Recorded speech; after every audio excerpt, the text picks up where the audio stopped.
And welcome back to Keeping It Real with Tiff and Carl. I'm Carl Raven. I'm Tiffany Salcedo.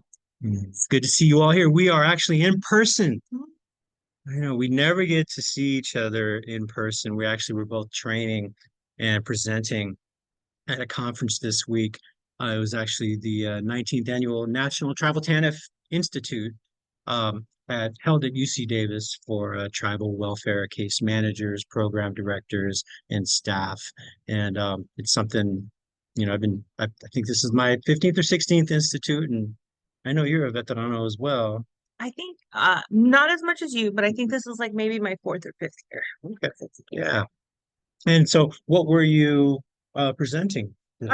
So I presented the first day we did staying in your lane, dealing with frustration at work, which was really just a class about kind of like rethinking how we deal with stress and how we deal with like um, the inevitable nonsense that comes up in our everyday and looking at it from a direction of like accountability and uh, controlling what you can control and letting go of what you can't and just kind of living your best life.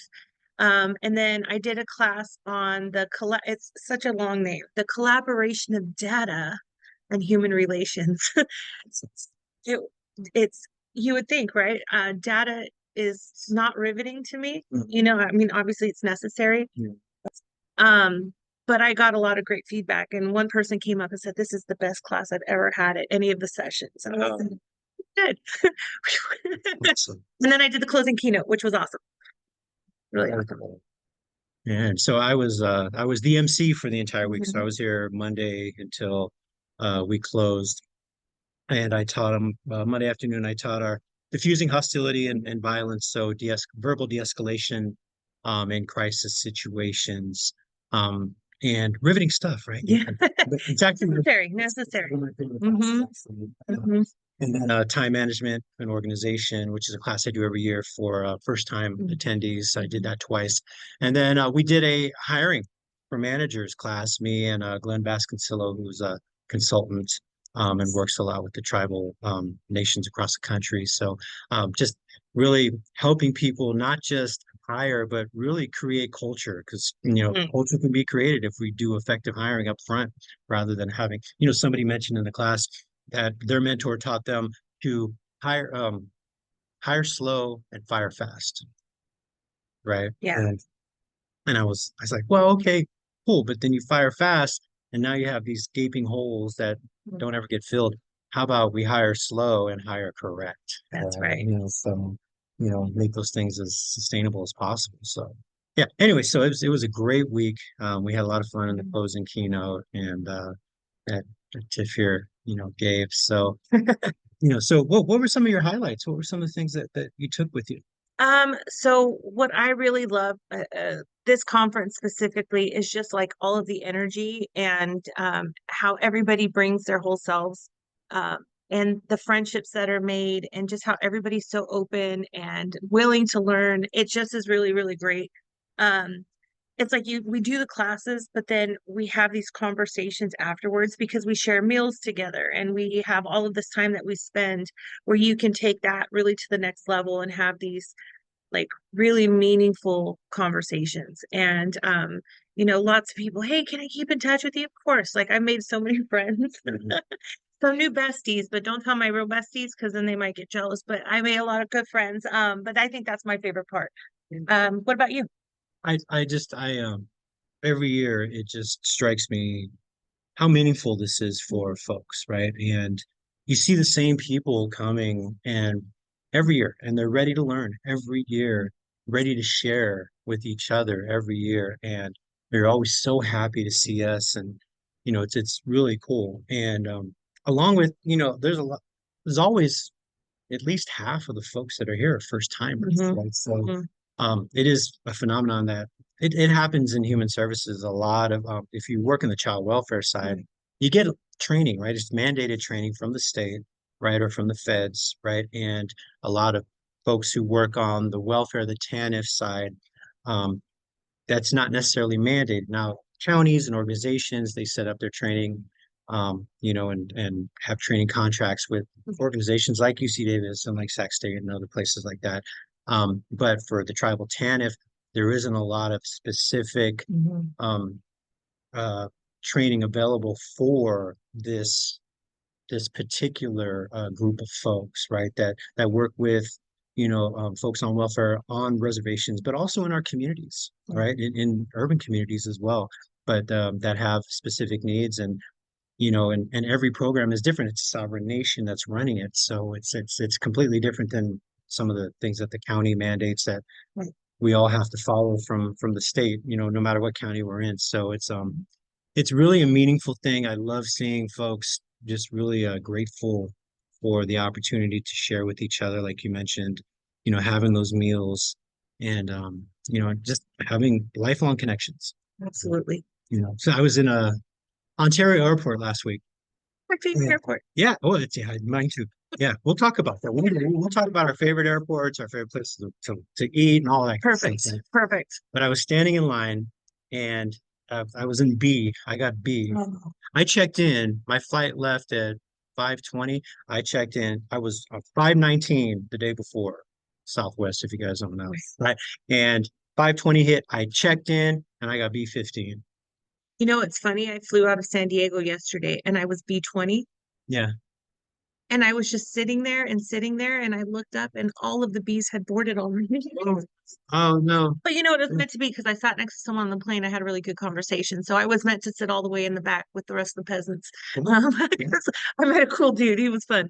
But so I was talking, I was standing in the line waiting, and there was somebody who was in the A30 through 60, and they go, "Is that Carl Rabin?" Famous. It's like, whoa, what did I do? Right.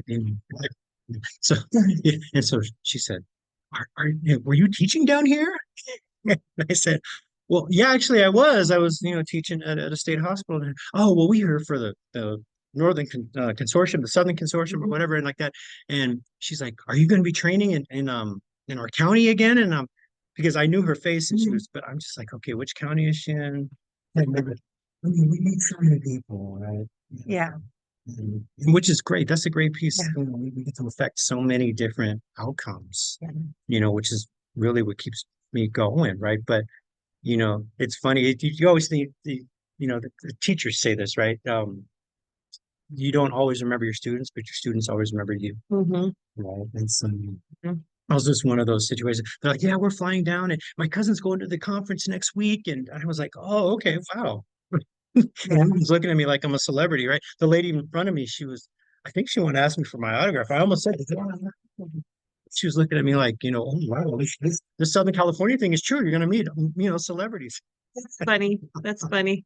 Well, that was like when I had that conversation with the gentleman on the plane yesterday. He was like, "So where are you headed back to?" Or he's because we were flying back to Sacramento, and he's like, "The Sacramento home," and I'm like, "Oh no, I actually live closer to here." Blah blah.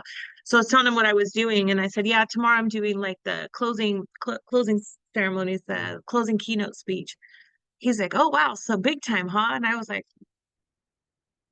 "I guess maybe I am. I guess I don't see it like that because." I'm just here to talk to people. I don't ever think of like, oh, I might be a celebrity, but but it's cool. I mean, it's kind of neat. There's a level of responsibility that goes into what we do, and it's really important because whether it's an organization with a ton of funding and lots of contract hours, or folks who maybe do not have a whole lot, and you might be one of the few trainings that they get all year, it really matters that the training that you provide them is meaningful, not just because of the funding that they get, but the time that they're spending in the classroom with us is time that they're not spending with the community. Right. So I don't want to waste their time. That's like my biggest fear. I say that all the time. My biggest fear is wasting people's time. Uh, I really do try to think about like what does the audience need? What are they looking for? What do I want them to do at the end of whatever time they spent? Because you say it's an investment. Time is a resource. It's not just like you say the money that they pay for the class, but it's the time away from their work, it's the travel, it's whatever it is that they have to do. Like I want them to get a super good return on investment. And so I try to be really intentional again, making up words, intentional about number one, making sure like the curriculum or whatever it is, the content's going to match like their need. But my other thing that I focus a lot on is creating the right environment where people can feel comfortable to like participate and learn and be open to new information. I don't want to go in and go, this is this and that's that, and you need to do this and you need to do that, but really like create opportunities for people to think about what do they want and how can they achieve it. And I think that's like the legacy, I guess, using big words here, but like the legacy I want people to remember is that, I was able to come up. I wasn't told what to do, but I was given an opportunity to grow into what I wanted to be. And that I think has a lasting impact more than any handout or Yeah. theory I can share with you. When I started as a trainer, I was training folks in the county. I was actually training our clients on finding work and self-sufficiency and whatnot. But when I got in with a large organization to start training in other counties, my first thought was, what can I provide and what can I do to not provide, what's not needed, right? And so I was able to think about me being in the class and watching instructors, what worked and what are things that really weren't working, weren't needed, right? And so I was super conscious about that. And I had some coworkers who would stand up. I had one coworker who used to stand up in the middle of a class in the county and say, "What are you going to teach me that I haven't already learned in 30 years of my experience?" Right. And our instructor didn't know how to answer that. And we all felt bad for her. But I had the same thing happen a couple years later in another county, and somebody said, "What are you going to teach me that I haven't already learned in 25 years?" I said, "I'm not sure. You may get the same exact information, but maybe I'm presenting it in a different way that might register with you in a different way. So just keep an open mind and see if this is what was worth your time." And at the end of the day, she walked up to me. She goes, "Thank you. It was worth my time." She didn't want to say it out loud, but she came up to me really quick. "Thank you." Right. And so That's hilarious. it's those little things that are Yeah. validating, right? So it's definitely it's worth it. I love it. There's a lot of travel and sometimes worry about is my calendar gonna get filled? But it's energizing when we're there. The older I get, the harder it is to get there. But once we're Right. there, it's showtime. Let me tell you, I felt that 1,000% this morning. So I told you I had a rough travel day yesterday. So I went to car right down. Had a delayed flight. I got here late. Just the chaos of being on the road. So when I woke up this morning, I was not feeling grateful for my employment. I was not feeling grateful for my opportunities. I was tired. I had a headache. I was like feeling like a migraine coming on. All I wanted to do is go back to sleep. And I was like, no, I got to get up. And so my whole drive over here, which was only like, I don't know, 20 minutes or so, I was feeling cranky.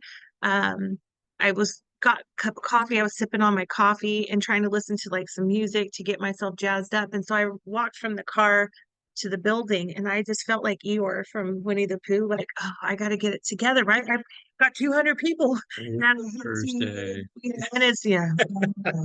There we go. Yeah. But as soon as I walked into the building, like as soon as I walked into the building and I started saying good morning to people, like I forgot all about that. It like all left. And then it was, let's do this. And I forgot that I had a migraine. And I forgot that I was tired. Right on. And I think that's one of like the when you do like the cost benefit analysis of like being in person versus being virtual. I love virtual. Don't get me wrong. I get a lot. I like being at home. I like, I don't know, eating food from my house. Like, but Training in my shorts. training in my shorts. Absolutely. But there's an energy in person that can't be replicated. And it really does fill my cup. And so I was really grateful to be here. And I'm happy that I got out of bed this morning. I'm happy that I did it.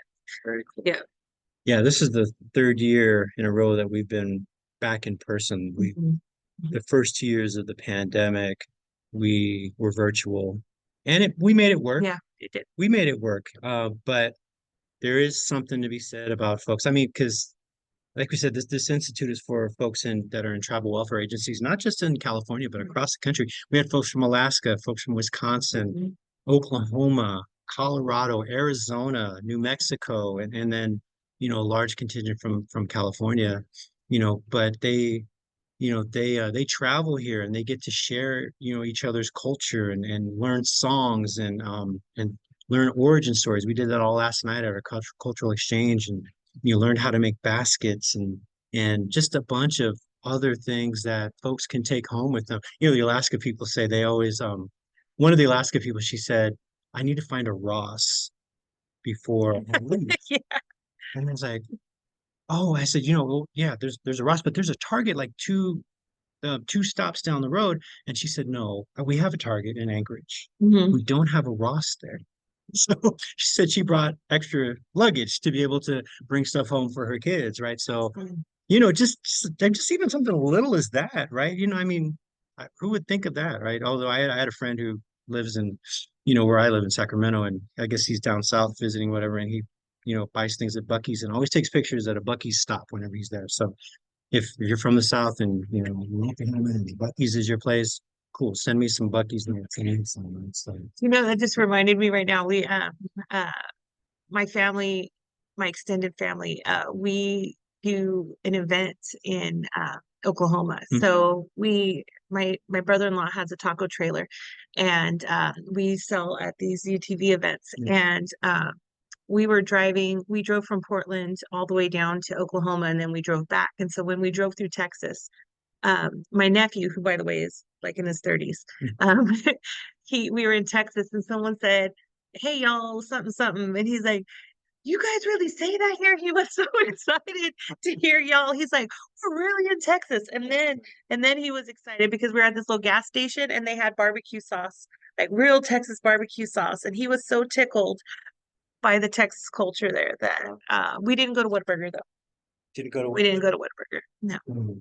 Because I'm hearing, Whataburger is supposed to be in and out. I hear. I'm not ready to end that controversy just because I had an in and out last night. It's wonderful. Yeah, And it hits right every single time. every single Every single time. Mm. Every single time. Except I can't do the bread as much anymore, so I do the protein Protein. style and animal style. It's funny. I go through these little phases where I want to be a vegetarian or a vegan, and I'll do it for a couple of months. And then when my body's like, no, we need Yeah, protein, we need iron, we need meat, I always want a double protein style, and it never does me wrong. with the grilled Ever. onions. With the With the grilled grilled onions. Oh my onions. gosh, Carl, we might be best friends now. With this kind of- Yes, and I do grilled onions, no spread, add pickles and mustard. Perfect. It is perfect. It slaps every time. I haven't been going very much because my wife doesn't like their fries. So I told her, well, we don't need their fries. Right. She's like, oh, okay. Well, maybe we'll get a burger. Yeah. No, I'm the queen of just getting a burger. Last night I tried to do a meal and I got it with fries and I probably ate like 4 fries and I said, I might as well just eat them. I just got some. I don't like to waste, but it was just like, I'm not enjoying this. They're not worth the calories. I'm just gonna let it go. I'm not mad at their fries, but I'm trying to stay away from carbs a little bit. Okay? So, No carbs are my which is hard, especially in conference. If you guys have been to conference, everything is carbs. Yeah. Right? So all the snacks are carbs. Lunch is carb heavy. Carbies. We're all carbies this week. Yeah, We're yeah. swollen. I'm gonna need a cleanse this weekend. I'm pretty sure. Yeah. Same. That's probably why I was tired this morning. All the carbs. All the carbs. I was going through gluten rejection. Ketoacidosis. Oh, good stuff. So I wanted to ask you that, Yes. so, one of our final activities that we do every year at this conference is we have the participants divvy up into groups of 4, and then they share with each other at their tables what their takeaways were for the conference, what were some things they'd like to see more of, and so it's about, I mean, there was a good size, about 120 people. We had 200 people altogether, but there was about 120 here today. And so we had groups of, 30 or 40 that were connecting with each other. And then we have them write them down on flip charts and then we save them and it helps us to program for next year. Right. And so a couple of the people in my class, they had written down BMW as opposed to Audi. Yes. They had your ego is not your amigo. There we go. And Q-tip. Mm-hmm. So, and I have a feeling that those 3 somehow are related to Tiffanyisms. So I Yes. wanted to ask you to define each one. Okay. So I am a huge fan of Cy Wakeman. If you don't know who Cy Wakeman is, I will introduce you to her. She is the brain behind this idea of reality-based leadership. And the idea behind reality-based leadership is to focus on like reality and not like these ideas that we make up about what it should be, but really like this is what it is. Here's how we deal with it. And so one of her terms, she actually came up with the BMW, and I have adopted it as my own. So I can't say that BMW is a Tiffany Salcedo original. But hers is blaming, moaning, and whining. And I always say it's a different B word, but I'm not going to say it, right? So again, trying to create a little humor around it. So it's how many times do we go around complaint, ultimately like fighting what reality is. Maybe I don't like the direction, but instead of like trying to give feedback, I complain about it and I vent to a friend or I gossip about the decision makers, whatever. So that's the BMW. And the point I like to make is with the BMW is like people want a carpool. So if I'm upset about something, I don't just process it, say, oh, I don't like this, but I'm going to figure it out. A lot of times I'm like, hey, hop in, Carl. I hate this. Do you hate it too? Yeah. And we cruise around and we're doing donuts in our BMW, just complaining about everything, but really not trying to fix it. So the part that I added to the BMW is upgrading to the Audi. And the Audi is another acronym, and it stands for accountability, understanding, just being disruptive, and being invested. So the accountability piece of it, the big part is like it's not about punishment. A lot of times when people hear accountability, it's like I'm going to hold you accountable. I'm going to punish you. I'm gonna admit I made a mistake. I'm going to admit. Yeah. So, for me, true accountability is just taking ownership of your choices, good or bad. We're all human. We all make mistakes. Sometimes we make decisions and we think it's going to go well. It doesn't go well. We have to just own it and say, this is what I wanted to do. It didn't work. Let me try something different. But we have to have that with other people as well. Like, how do we help them be accountable without judgment? So here's what you did. Here's what I would have hoped you had done. What can we do differently next time? It's really just that accountability to, again, own your contribution. And then to think about how do you contribute in a different way if the outcome wasn't ideal. But it's not about blame. The BMW is about blame. Accountability is about ownership. The being understanding is really connected to how we think about other people. Like I can be right and you can be right, even if we don't agree, but let me try to understand where you're coming from. Uh, as you know, as a country, we're so polarized about everything, and people are so passionate and dig their heels into what they already believe to be true that there's like no room for understanding what the other person or where they're coming from. And I think that gets in the way, like when I hear you tell me about your disagreeing belief, I'm not listening to like hear where you're coming from. I'm listening to tell you why I'm right and you're wrong. And so being in the Audi is really just understanding that people have different perspectives, and that's okay. You don't have to agree with each other. We're not looking for consensus. We're looking at, can I understand you and have compassion for who you are, where you're coming from, even if I don't choose that for me. Yeah. And then being disruptive is where your ego's not your amigo. It's disrupting your ego. And Cy Wakeman says, don't believe everything that you think. And this is part of that is your brain tells you stories about what's happening. It's kind of like how we filter everything. And our egos are not our amigos because they are always distorting the story to tell us either that we're the hero of the story or we're the villain or victim of the story and everybody else is wrong. And so to really just like slow down and ask like, what else could be true, right? Is there more to this story? Maybe I'm wrong. Maybe I didn't have enough information to make a good decision. Let me figure that out.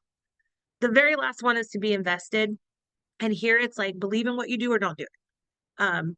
The work that we do specifically in human services is not easy. It's a hard job. We're dealing with people who are in crisis, who are in trauma, that are not always nice. You're diffusing hostile situations, fight, flight, freeze, or what was the new one I learned today? Fawn? Yeah. I've learned there's like 5 more. Okay, perfect, perfect. So in that like reactivity of survival, people are not at their best. And it takes a lot of grit to be able to manage that day in and day out. We're dealing with people who are not at their best.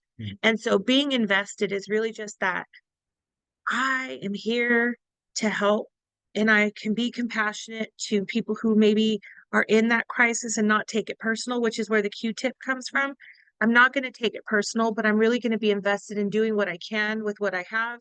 And when I can't do that anymore, which this job has a life cycle, if I can't be compassionate, if I can't be invested, if I'm like can't get my mind around it and do all of those things, then maybe it's time to move on and do something else.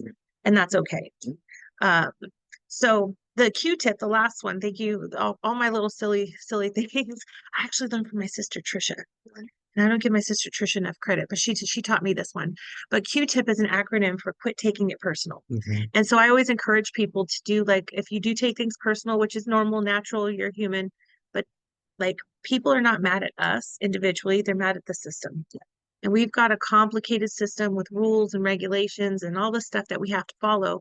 So take it with a grain of salt. But if you do take things personal, I say tape a Q-tip or a cotton swab to your computer. And when you feel yourself taking it personal, quit taking it personal. It's not about you. Get over yourself. It's not about you. So that's all of the Tiffany-isms that we got from this session. It's funny that people always remember that. Oh, you're the BMW lady. Yeah, right. Yeah. So it was interesting, and I got a lot of great stuff. So the diffusion of hostile behaviors. One of the big words that came up was empathy. Someone wrote empathy like super big. What do you got to say about that? Well, so yeah, we talk about that. And quit taking it personal. I use a technical term, rational detachment, Yeah. right? So, and there's four pieces of it, right? Right. So this person's upset. So recognizing that they're upset. Second, did I do anything to cause them to be upset? And as you mentioned, as case managers go, 95 times out of 100, you didn't do one thing to make them upset. Retail folks, you don't have it in Right. stock. Something's the wrong shade or whatever else. You don't have the receipt, right? And you take it out on that retail person, right? Whatever it is, right? And so recognize this person's upset. Did I cause it? If I did cause it, apologize and make amends. If I did not cause it, there's no reason for me to take it personally Right. because they're not mad at me, like you mentioned, right? And there's so many different things, like you said. I mean, people can wake up with a migraine, right? They can wake up with a hangover. They can, wake up That with. wasn't me today. This time. I tell people story about that. I came in and screamed at our front desk person because her son lost his shoe. And so he was 10 minutes late, and she had a lecture from his teacher and from the vice principal, which made her 10 minutes late to my appointment. Somebody was here on time, so I saw them and she had to wait. So she went off on the front desk person, right? And so when I came out, she saw me and she says, "I'm sorry, Carl." And she looked at the front desk person, "I'm sorry." Had nothing to do with us, right?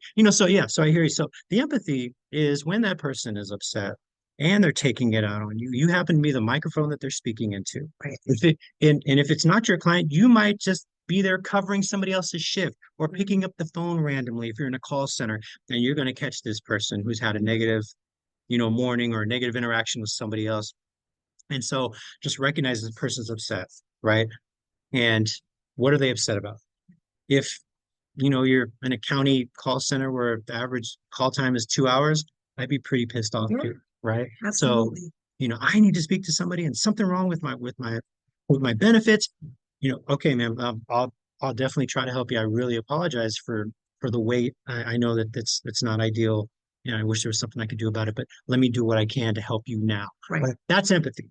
I can't understand if I've never been on an existential crisis, if I've never been abused, if I've never, had a dependency issue, if I've never had my children removed, then how can I say I'm walking in their shoes? That's what people say empathy is walking a mile in somebody's shoes.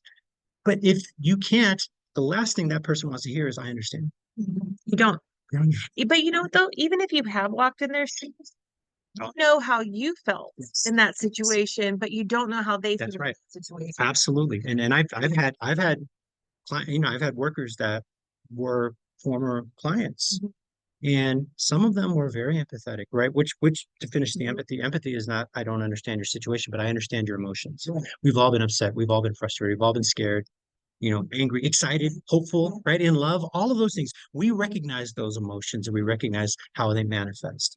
So we can hear that. And even if we don't pinpoint something, you sound very frustrated. And let them fill in the blanks. Yeah, I'm frustrated. I'm not frustrated. I'm just confused. I'm a little scared. Let them do that. But at least they hear you trying to connect with them emotionally. That's being heard, right? Situations, we hear somebody's situation. Oh, well, you need to go here. You need to go here. Well, if you did this and this would happen, you never listened to me. It was all, all that stuff that, I love my mom to death, but you know, sometimes she'll just, this is what you need to do, right? And so it's like, okay, well, I already know I need to do it. I just need to get off my chest, right? So that's really the empathy piece.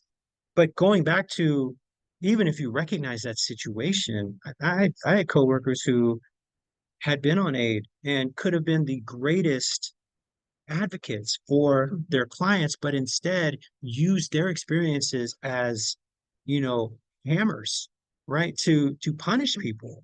Well, I was in the same place you did, and I worked and went to school. I don't know why you can't do it either. And so it's all judgment, right? And a lot of it's because of the trauma. Long-term poverty is a traumatic, episode. It's been identified as such.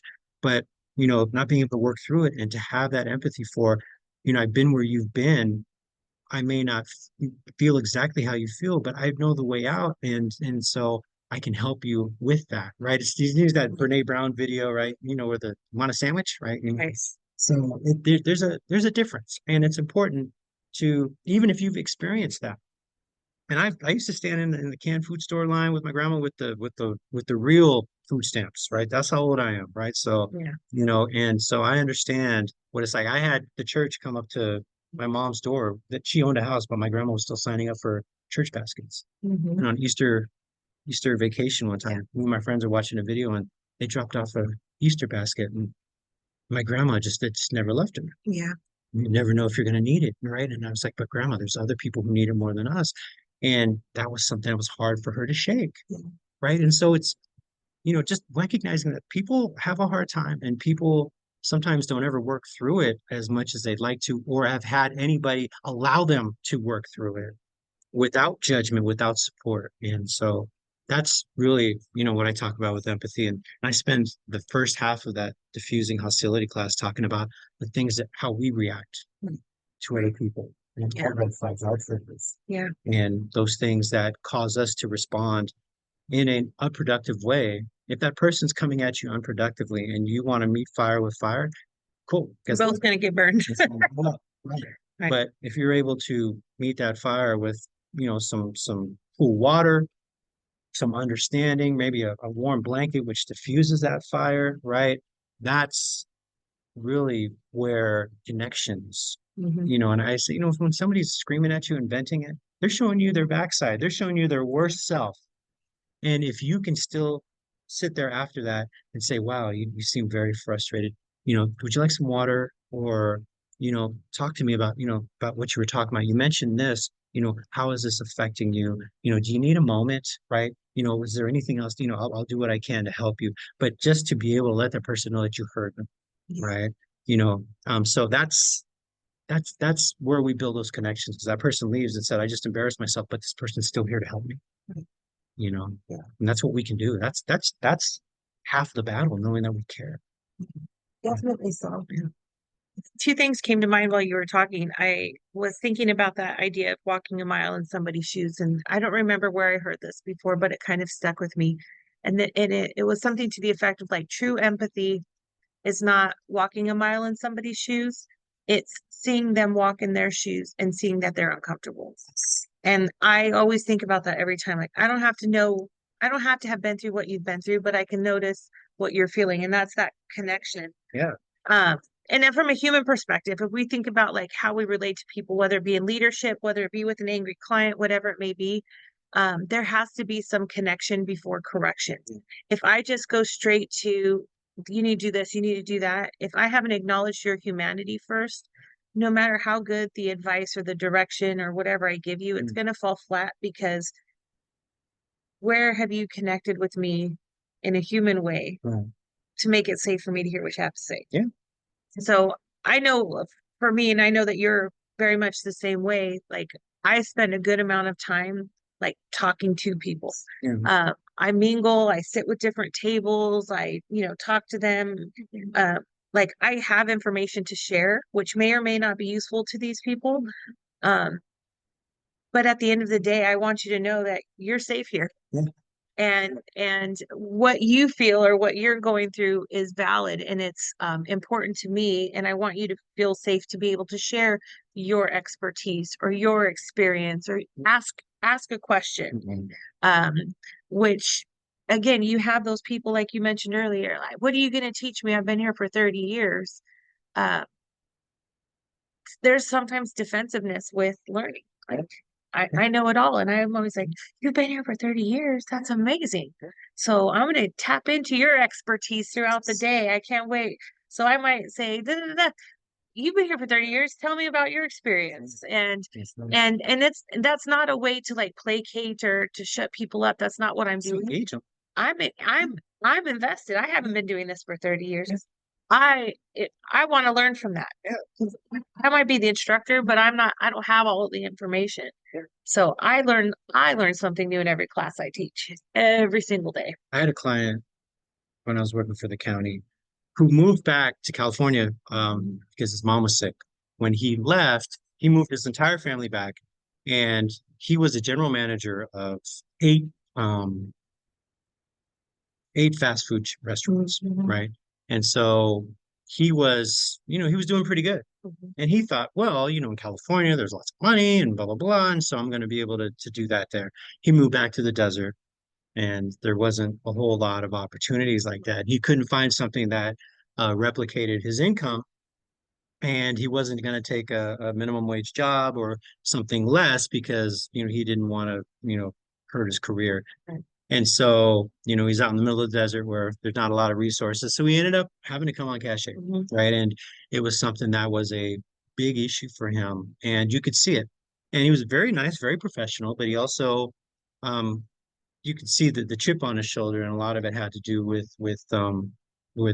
being self-conscious about, I'm sure he might have been one of those people that used to drive past a county building and say, oh, look at those people. Mhm. And now he's one of those people, right? And so he was in a class with me, and he spent the first, and this class was on building a career, finding work. He already had built a career and had found work, right? Right. So we're talking, getting to know people, and he's not paying attention. He's not engaged. In fact, he starts talking to people over here, Mhm. starts talking to people over here. And by the morning, by lunchtime, he was kind of disrupting the class a little bit. So at lunch, I went to think about how do I engage this person. And so when we came back after lunch, we started talking about appearance and professionalism. And we were talking about, how to be professionally dressed. And I mentioned to the guy, I said, so, I know that you've had a lot of experience. You want to tell you want to tell people how many, before you came here, what you were doing? Well, I was the general manager and the regional manager of eight different, stores. And I said, okay, great. So when you're hiring somebody, what are you looking for in a prospective candidate? Well, and so he thought about it and he gave a great answer, right? Very judgy, but very great. And, so we had that conversation. Look, this is somebody who hires people. How many people have you hired? Well, at least 250, right? And I'm like, okay, cool. So this person knows he has experience. He's going to be the person that you're going to come up to when you're in an interview. So listening to what he's telling you, right? How does that make you feel? What are some of your thoughts? Think about what you're wearing right now. Think about how you conduct yourself and things like that. And then so that was great. So as we went along in the afternoon and the next morning, hey, so with your experience, so I was bringing him in. It was almost as if he was a co-teacher. And he started bringing, oh, Carl, I wanted to add something to what you were saying. Carl he's speaking the truth, and that's absolutely true. And there's something else to it, right? So he was adding along. Love it. He wasn't contradicting me. Right. He felt like he was valued and that, he was contributing. Mhm. And so he felt again like he was meaningful, like he had influence, which I'm sure that's, when your identity is compromised Right. and it's a challenge. So yeah, so that happens, right? And you see those folks who, well, what are you trying to tell me that, a lot of times when you come to training, you're trying to teach me something new. Not often, maybe there's a different way of doing things. Maybe there's something that somebody at your table has not heard that you can share with them. Right. Right. Part of, I tell people, I can talk about this stuff all day. Yeah.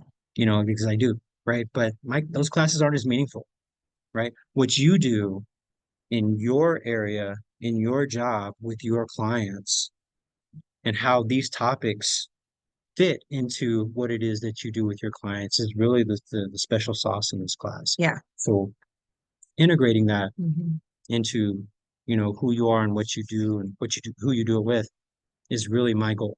And if we're doing that, then cool. I don't even have to, I'd rather not speak. Just like coaching, Yeah. 85-15, right? 85% of the time we're supposed to be listening. Yeah. So it's those are and I tell people also, I said, the more you talk, the quicker the class goes.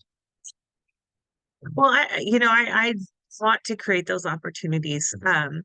People process information differently, obviously, and some people get a lot of value over a lecture. Like you hear it, you put things into perspective, but you have to be able to like add context to content. So if I can say, here's the theory, here's how it looks, this is an example of it, but now how do you understand it? How do you practice it? What does it look like? What challenges?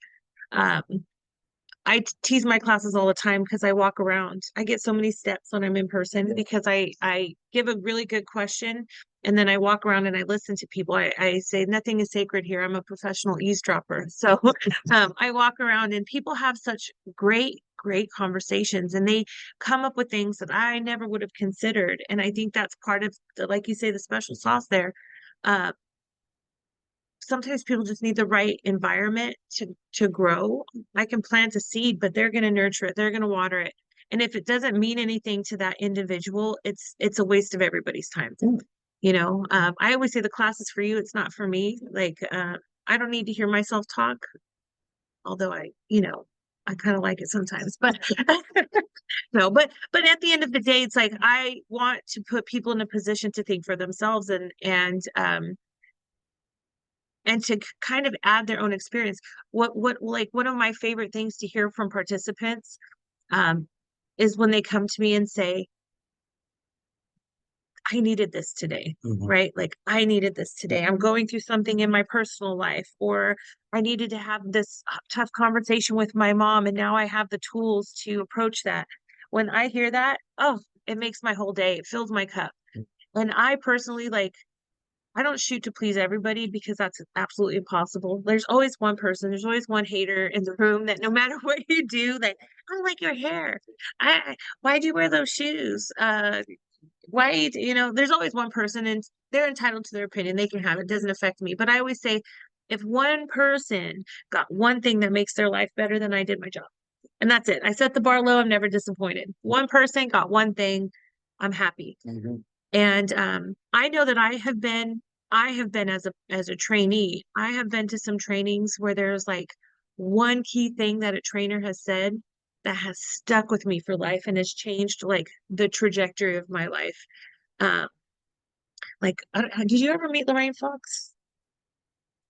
She was a UC Davis trainer, but like 20 something years ago. And she came to my county. I was in my very early 20s. I was brand new to working in the county. And Nora and Lorraine and some other person, I couldn't even tell you who the third person was, came to do like a joint training together. Yeah.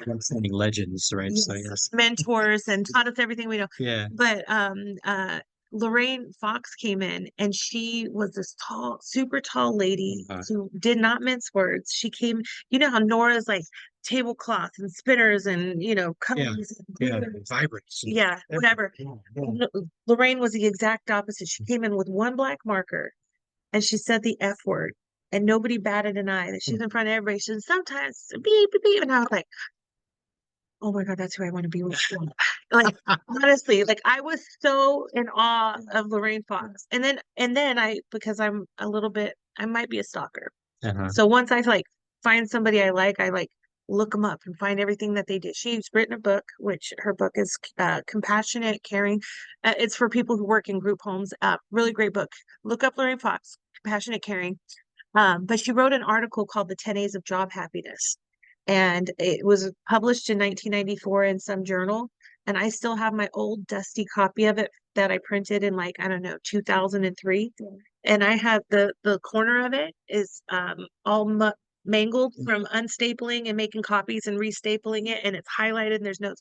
It was like the most fantastic thing. And so she changed my entire like trajectory of my life by just saying the F word in front of a group of people. And I was so mesmerized, but she was brilliant. I mean, that was just one piece of it. But I just was like, I want to be where I can stand in front of a group of people and just be honest.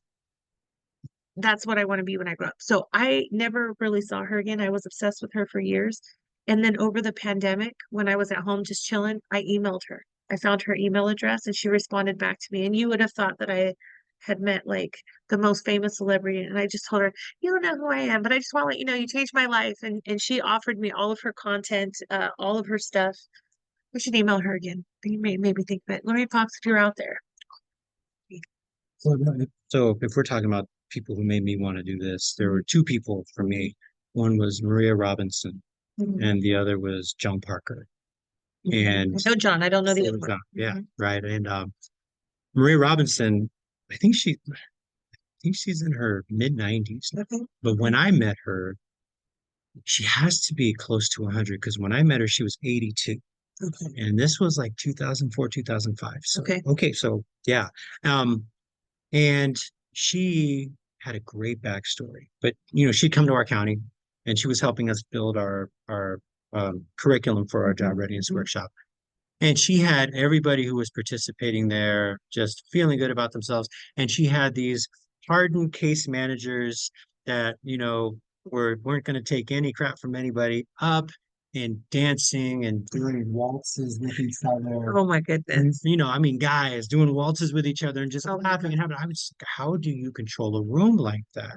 That's amazing. I wish I had that type of charisma. How do I get that, right? To be able to have that type of success. And then on the opposite side, I was actually at a summer institute for UC Davis in 2006, and I met John Parker, who was our closing keynote, and he was super energetic. In fact, Nora introduced him and said, "Ladies and gentlemen, my gift to you is John Parker." And he just had everyone energized and ready to go back and help their clients in the best way possible. And I walked up to Gina Monroy, who was, the our legendary person in UC Davis, and I said, "I want to do what he does. How do I do it?" And so that was the beginning of, my professional instruction, journey. I mean, along with the county work that I did with my clients for sure, but going out and making that bigger impact, with more agencies and things like that. Those two people, how could they, and Maria was saying, like I said, she was 82. She had a great backstory. She was a nun and left the convent at 65. She fell in love. She fell in love at do it to you every 65, time.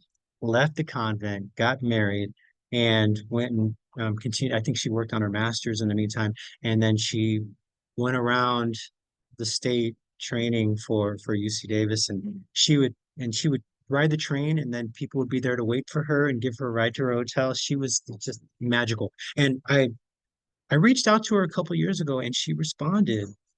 And she's on Facebook, right? Okay. Everyone who's older than me is probably on Facebook. I don't have Facebook. No, because she's younger than me, right? But it's that, I mean, just yeah, those people. We always have people who touch you in a certain way. When I mentioned that to John, John was like, "Really, I did that for you?" I'm like, "Yes, you did that for me." Really? And he was just, "Well, why would you?" And I was like, he didn't know his own power. He didn't know his own influence. He didn't recognize the impact he had on other people.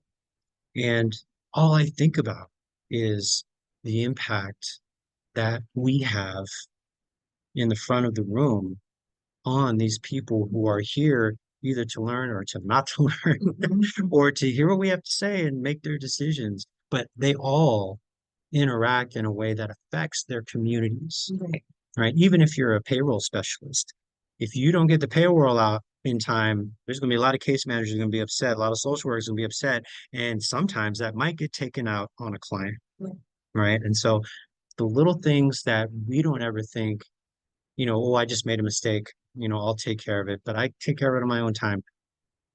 Especially when you work with people in human services, it always affects somebody. right? And so, if just having that in mind, right? And it's not about you. I know too many people in this, business who it's about who they are and how they present themselves and what they want you to think about them. At the end of the day, I mean, I want you to think that I'm somebody who gives a shit, Hmm. Hmm. that someone who really cares. That's who I want to be. You know that I put time and effort and passion into this because how you interact with folks is so important, right? And so, and whether it's line staff, whether it's supervisors, parallel process, right? How supervisors treat their staff is how staff treat the community, right? And the further you go up, the more folks you have underneath you who are at the mercy of your whims, of your attitude, of your energetic ability to make a difference and influence. So it's I agree. important. I think it's true not just for us as instructors. I think it's true just for humanity in general. You can never imagine what other people are going through. And this is easier said than done. Obviously, we're all human beings. We have our reactions. We have our things that are going on in our lives and all this other stuff. But it's like what impact do you want to have on somebody's day? Yeah. Um, it's really funny. I think I'm a good person, right? I try to be a really good person. I try. And I say I try because sometimes I fail. Um, but I want people's lives to be better because I was in it and not the other way around. Mhm. Like when I'm gone, and I will be gone at some point, when I'm gone from this earth, I don't want people to think back and remember like, oh, Tiff was really good at hurting my feelings, Yeah. right? Because I am good at that, by the way. Yeah. I am. I can hurt your feelings. But Mhm. that's not what I want to be known for. Mhm. But like even for people you don't know, like there's all of these opportunities to interact with people that you have to like choose the path of of what energy you add to that interaction. Mhm. Like I was getting off a plane couple days ago, and it was my turn. Plane etiquette. Yeah. One row goes, the next row goes. And so this lady, we're almost at the end of the plane too. So I was about to stand up. I was waiting for the person in front of me to go, and she like jetted right in front of me, which my first instinct was, lady, it's not even your turn. But then I thought, you know what? Who cares? Mhm. We're not going to get off this plane any faster. In a rush to be anywhere. So I just I just let it go. I just let it go. I didn't do anything spectacular there, but I also didn't add any negative energy because I could have made a comment because I thought it, by the way. I Yeah. thought the comment, Yeah. but I'm like, it's not helpful to share. Maybe she's got something going on. And then I laughed because we ended up in the same place anyways, because we both went to the ladies' room and we were both standing there watching her. And I just thought again, a mean thought in my head, like, huh, Yeah. look at that. Good thing you got here quick. Um, but we have those opportunities like every single day. So whether you're a trainer or a trainee, or you're at the airport, or you're at Togo's, is Togo still a thing? Okay. You I can't get pastrami at Subway anymore. So I gotta okay. go to Subway. So I mean, either way, we have all of this humanity around us where the most helpful thing that we can do is just be a nice person, Mhm. like I can I almost get pleasure out of being nice to people who are unkind to me. Yeah. So the more unkind you are to me, the nicer I want to be to you, even if I feel like you don't deserve it, Yeah. because I don't know what you're going through. And if nothing else, I want you to go back home and think about like, oh man, I was really rude to that one lady, but she was really nice back to me. Maybe I should, I'm hoping that's the impact. And even if it doesn't, at least I can sleep well. Well, that's called grace, right? And I mean, how many people give each other grace? How many people say, you were, what to me, but you must be having a bad day, right?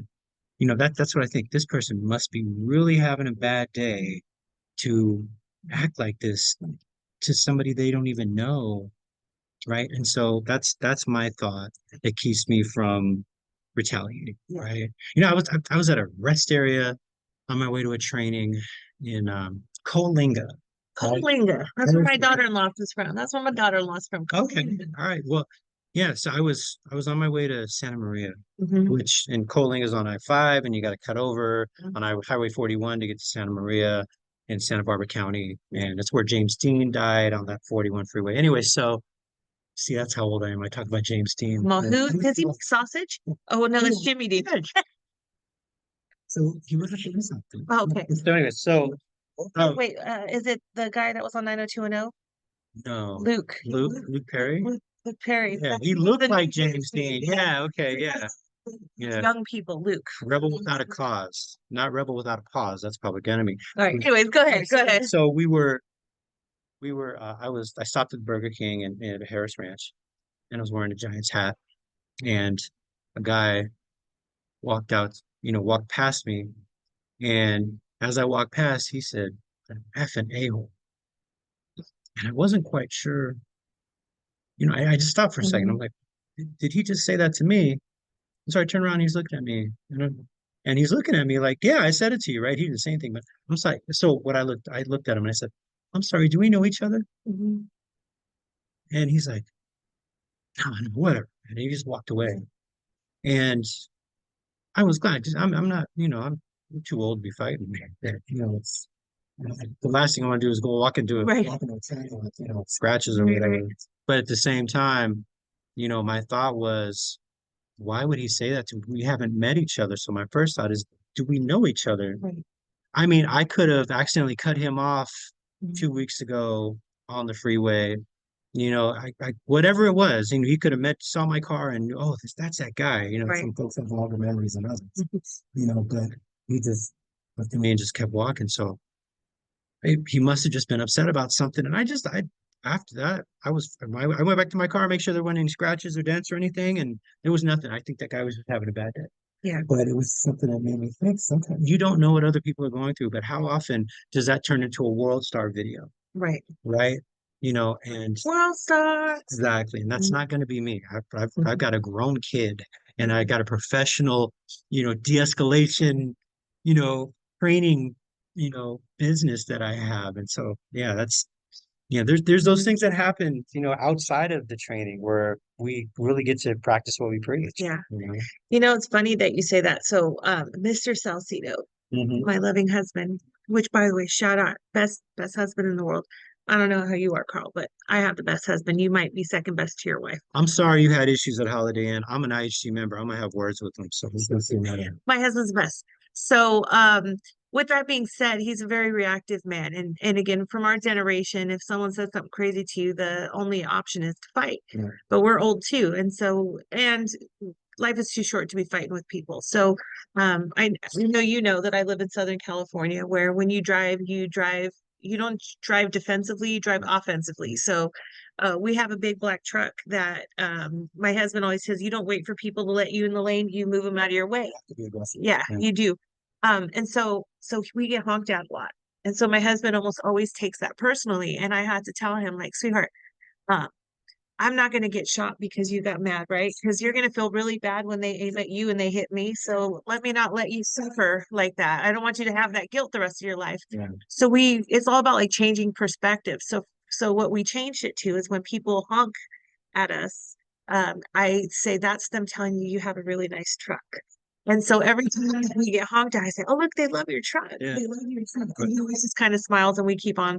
And so he's not as reactive with that anymore. And so we have other things we say that I won't say on this podcast, but when people like speeding through and blah, blah, blah, we always say, "Oh, they're on their way to an appointment." Yeah, We yeah. won't say what kind of appointment that they're going to, but it kind of makes us laugh and it diffuses that tense moment Mhm. because it's not worth my life. Traffic is not worth my life. And it's the same thing like you talked about. We usually see them at the same stoplight Yeah. or at the same offering. And my wife will say, "Oh, so all that trying to get people killed got you in the same place again." Exactly. So, Yeah. I'll see you at the yeah. light. Yeah. So we just, there's no sense in reacting. It's just what do you get out of it? Aside from now you're pissed off, they're pissed off, and now the world is a little bit less safe, And the other thing that I think about in that situation is how many people just do not understand the impact they have on other people, Right. right? There are people who are just, I'm driving. I need to get where I need to go. There's an opening. I'm just going to get here. I'm not hurting anybody else. I haven't crashed or I did anything else. I'm walking past somebody. I didn't, don't acknowledge them. Okay, fine. I don't need to acknowledge them. We're not doing anything together. Or I'm just thinking about how I can get stuff done. And what this other person's upset. Why were they upset? What did I do? Right. And so, and I'm sure somewhere along the line we're going to start talking about personality and disc and all that stuff. But those folks who are task focused don't always understand the impact they have on other people. Right. And it's not until after a situation has been handled, sometimes where people say, hey, that was a little rough. Oh, I didn't know that. Right. And then, but even then, some of us who are a little emotional, we might get emotionally triggered, and that emotion will come out before the rational comes out, and we say or do something that we end up regretting. And then those folks, they feel so bad, they don't know how to make amends. So then they don't address it, and it just festers. And I ask people all the time, how many people are really good at not taking things personal? Or, no, I'm sorry. How many people are really good at letting things go? And so a few people raised their hand. I said, okay, so you let it go now. What happens the next time you see that person? Is it still calm waters, or is it, oh, that's that person who did that to me? Is that really letting it go? Right? Some people would say, well, not acting on is letting it go. No, in your mind, it's still that same person. Would it affect your opinion or how you interact with that person if you have to? Big question. Yeah. Because I was like, do I let things go? I'm a Scorpio. So No, I hope so here, like I'm very forgiving, right? Because I really do believe that everybody makes mistakes. I'm not perfect. I make mistakes. I truly believe I try to be a good person. But I do hurt people's feelings from time to time, or maybe the way I meant it is not the way they heard it, and that I have to acknowledge that impact. Um, and again, I do try to be forgiving, but I'm only forgiving if that person is willing to acknowledge and like bend a little bit, I guess. Like I'll bend and you bend, but I'll bring it up. That's the problem. Bring it up. I do bring That's the thing. I do bring it up. And they're accountable for their actions, right? They don't have to apologize. They're accountable for it. I'm sorry. That's not my intention. I apologize. As opposed to, I'm sorry if you were upset. You're not. You're just mad that I'm, yeah. But that was not my intention. I apologize. I will do better next time. That's different. Right. And that's healing, right? That's when you can let it go, because now you're starting a new relationship. Yeah. But I try those folks who I think might have an opinion of me or might have done something to wrong me or something else. Like next time I see them, I try to smother them with kindness and just to see how they respond to that. And sometimes people will receive it just like it's natural, which makes me think they didn't realize what they did. Well, I think everybody deserves an opportunity to clear the air. I tried to be really honest with people, and sometimes they appreciate it. Other times I'm aggressive. Yeah. Like, honestly, truly, I really believe nobody ever has to wonder where you're at with me. Yeah. And if you don't know, you get some self-awareness. But I want to give people the generosity of like the benefit of the doubt. Again, I try not to take things super personal until they become personal. And then when they become personal, I want to talk to you about it. And if you still insist on that, but I have to be open to. That's the other part of like this amends, because maybe I'm not acknowledging my contribution to the dynamic, but if you don't tell me, I can't assume to know. So if I say, well, what do you need, or what's good for you? If you don't tell me, then I don't know how to fix it. And I want to. I don't want to have enemies, and I don't want to have, not even enemies. Enemies is such a hard word, but I don't want to have people I can't work with. I don't want to have people that don't want to be in the same room with me. Even if it's on a superficial level or a professional level, I want us to be able to work together because everybody adds value in some way, shape, or form. But if you have proven over and over again that either one, you're not interested in having a healthy relationship, or even a superficial on the surface one, or two, you're going to tell me one thing and do another, and I can't trust you, or three, you're just outwardly abusive to me, you chose your own adventure, and you're going to get a side of me that you probably won't appreciate, but I also will say, you earned that, and good luck to you. You know, I don't want it to be that way, but there's also there's only so much grace I can offer before you have consequences. But you only need to offer so much grace before you realize this is not a person that is worth my time. Right. And I can tell you probably the I've had a lot of those relationships and I've just, removed myself from those situations. But I can tell you the failures in relationships where I actually remember them and feel bad about them are the relationships in which we stopped talking and we didn't express how we felt.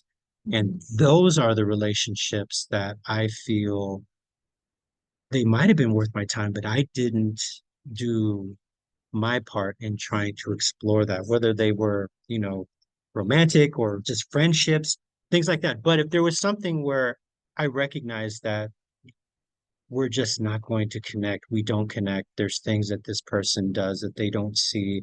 I've tried to talk to them or I've given them opportunities and it doesn't work, so I start separating myself from that person, and we might have a conversation about why, or it might just, not happen. I don't feel bad about those because, I've given I will give you multiple times to prove that who you are, right? I know that old saying Maya Angelou said, if someone shows you who they are, believe them. Right? And I want to give people the benefit of the doubt that maybe that first impression wasn't who you are. Show me, give me verify. And and unfortunately sometimes you verify this person isn't worth my time. Okay, it's cool. And and the other side of this too is sometimes the conversation doesn't need to be had because there's no genuine interest in preserving that relationship. But this is a deep topic that I think maybe we should table for another day. It's getting kick us out. I know we're hiding out in a corner of a conference room that I keep seeing them pacing the door. We're gonna get kicked. We're getting evicted. Yeah, exactly. So sheriff's about to come. If I see a badge, I'm out of here. I'm gonna throw you, and I'll apologize later. But no, I think this is something definitely we can revisit because relationships, both at work and at home, are incredibly important. And as you, the people pleaser, and me, the displeaser, we consider that. Soft skills can you talk? Yeah, all day. All right. Well, thank you for listening to us and being here with us. And stay tuned for another episode as we move along in our journeys of self-discovery. That's right. And our journeys in terms of keeping it real. So, I'm Carl. I'm Tiffany. And keep it real. Keep it real. Bye.